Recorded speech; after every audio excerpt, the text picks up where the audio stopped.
of this government to its citizens. In short, we embarked on a mission to make America great again for all Americans. As I conclude my term as the 45th President of the United States, I stand before you truly proud of what we have achieved together. We did what we came here to do, and so much more. This week, we inaugurate a new administration and pray for its success in keeping America safe and prosperous. We extend our best wishes, and we also want them to have luck, a very important word. I'd like to begin by thanking just a few of the amazing people who made our remarkable journey possible. First, let me express my overwhelming gratitude for the love and support of our spectacular First Lady, Melania. Let me also share my deepest appreciation to my daughter Ivanka, my son-in-law Jared, and to Barron, Don, Eric, Tiffany, and Lara. You fill my world with light and with joy. I also want to thank Vice President Mike Pence, his wonderful wife Karen, and the entire Pence family. Thank you as well to my Chief of Staff, Mark Meadows, the dedicated members of the White House staff, and the cabinet, and all of the incredible people across our administration who poured out their heart and soul to fight for America. I also want to take a moment to thank a truly exceptional group of people, the United States Secret Service. My family and I will forever be in your debt. My profound gratitude as well to everyone in the White House Military Office, the teams of Marine One and Air Force One, every member of the armed forces, and state and local law enforcement all across our country. Most of all, I want to thank the American people. To serve as your president has been an honor beyond description. Thank you for this extraordinary privilege, and that's what it is, a great privilege and a great honor. We must never forget that while Americans will always have our disagreements, we are a nation of incredible, decent, faithful, and peace-loving citizens who all want our country to thrive and flourish and be very, very successful and good. We are a truly magnificent nation. All Americans were horrified by the assault on our Capitol. Political violence is an attack on everything we cherish as Americans. It can never be tolerated. Now more than ever, we must unify around our shared values and rise above the partisan rancor and forge our common destiny. 4 years ago, I came to Washington as the only true outsider ever to win the presidency. I had not spent my career as a politician, but as a builder looking at open skylines and imagining infinite possibilities. I ran for president because I knew there were towering new summits for America just waiting to be scaled. I knew the potential for our nation was boundless as long as we put America first. So I left behind my former life and stepped into a very difficult arena, but an arena nevertheless with all sorts of potential if properly done. America had given me so much, and I wanted to give something back. Together with millions of hardworking patriots across this land, we built the greatest political movement in the history of our country. We also built the greatest economy in the history of the world. It was about America first because we all wanted to make America great again. We restored the principle that a nation exists to serve its citizens. Our agenda was not about right or left. It wasn't about Republican or Democrat, but about the good of a nation, and that means the whole nation.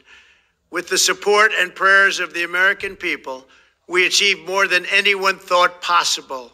Nobody thought we could even come close. We passed the largest package of tax cuts and reforms in American history. We slashed more job-killing regulations than any administration had ever done before. We fixed our broken trade deals, withdrew from the horrible Trans-Pacific Partnership and the impossible Paris Climate Accord, renegotiated the one-sided South Korea deal, and we replaced NAFTA with the groundbreaking USMCA, that's Mexico and Canada, a deal that's worked out very, very well. Also, and very importantly, is made in the USA. To make life better for working families, we doubled the child tax credit and signed the largest ever expansion of funding for child care and development.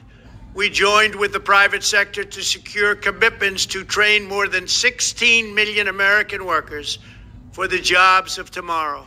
When our nation was hit with the terrible pandemic, we produced not one, but 2 vaccines with record-breaking speed, and more will quickly follow. They said it couldn't be done, but we did it. They called it a medical miracle, and that's what they're calling it right now, a medical miracle. Another administration would have taken 3, 4, 5, maybe even up to 10 years to develop a vaccine. We did it in 9 months. We grieve for every life lost, and we pledge in their memory to wipe out this horrible pandemic once and for all. When the virus took its brutal toll on the world's economy, we launched the fastest economic recovery our country has ever seen. We passed nearly $4 trillion in economic relief, saved or supported over 50 million jobs, and slashed the unemployment rate in half. These are numbers that our country has never seen before. We created choice and transparency in healthcare, stood up to Big Pharma in so many ways, but especially in our effort to get favored nations clauses added, which will give us the lowest prescription drug prices anywhere in the world. We passed VA choice, VA accountability, right to try, and landmark criminal justice reform. We confirmed 3 new justices of the United States Supreme Court. We appointed nearly 300 federal judges to interpret our Constitution as written. For years, the American people pleaded with Washington to finally secure the nation's borders. I am pleased to say we answered that plea and achieved the most secure border in U.S. history. We have given our brave border agents and heroic ICE officers the tools they need to do their jobs better than they have ever done before and to enforce our laws and keep America safe. We proudly leave the next administration with the strongest and most robust border security measures ever put into place.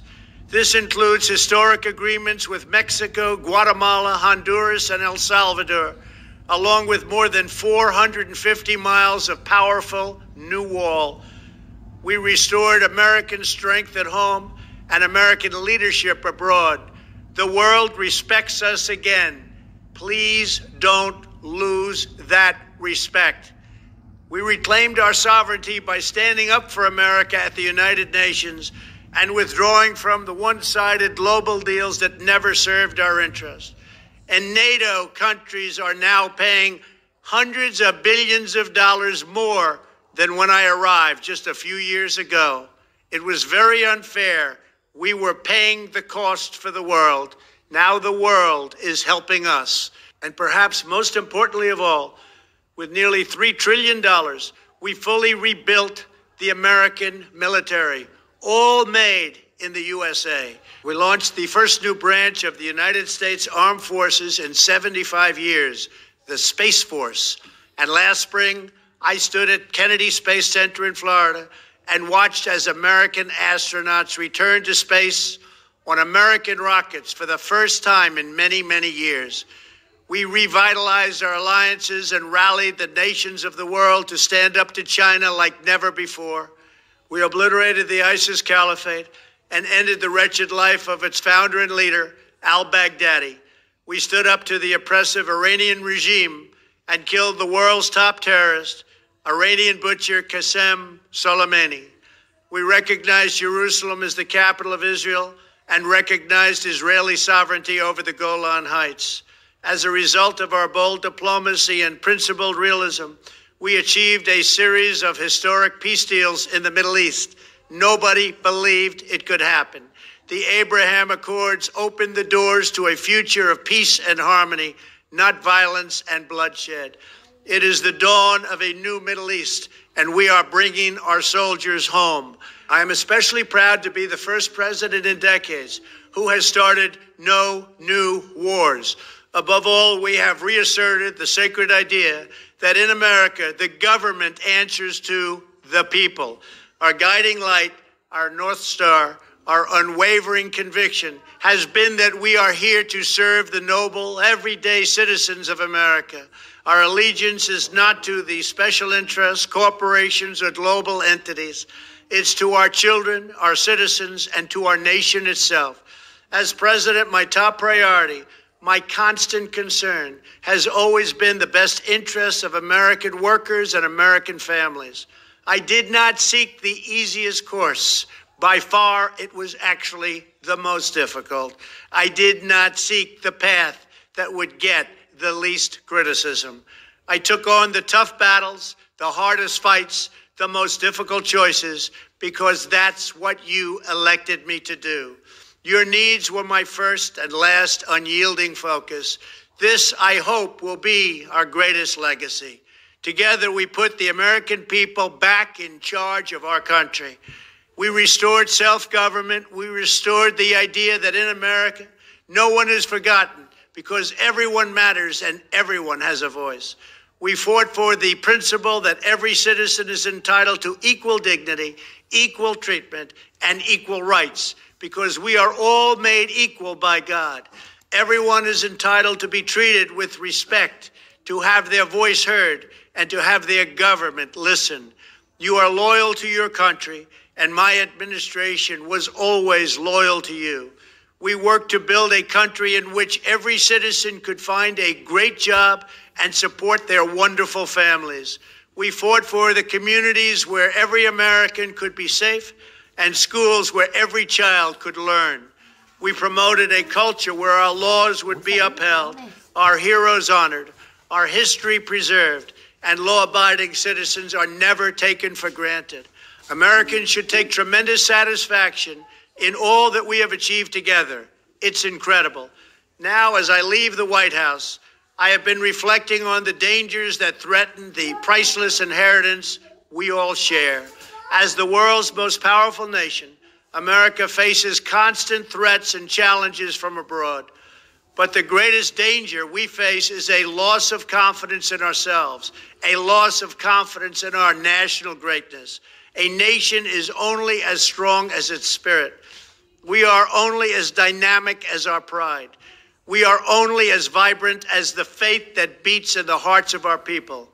No nation can long thrive that loses faith in its own values, history, and heroes, for these are the very sources of our unity and our vitality.